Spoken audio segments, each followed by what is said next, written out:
Once upon a time, a small village nestled in the valley.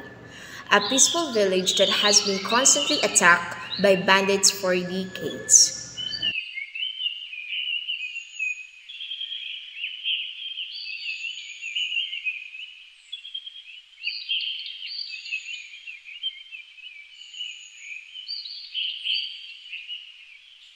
You can hear the cries of the villagers as they search for their loved ones and mourn for those who have been lost.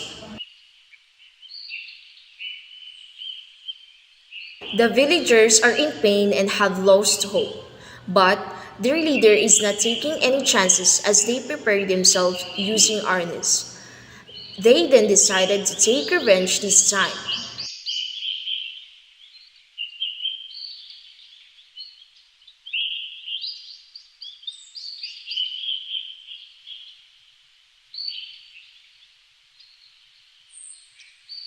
And sure enough, they are now ready to defend their village.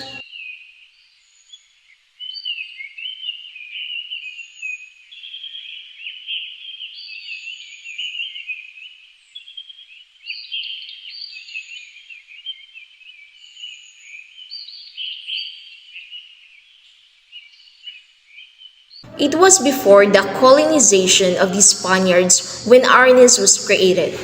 It was called Kali back then.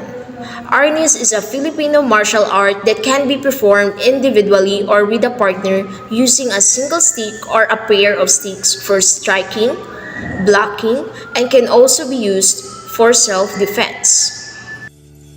Mindanao, Mindanao, Mindanao, Mindanao.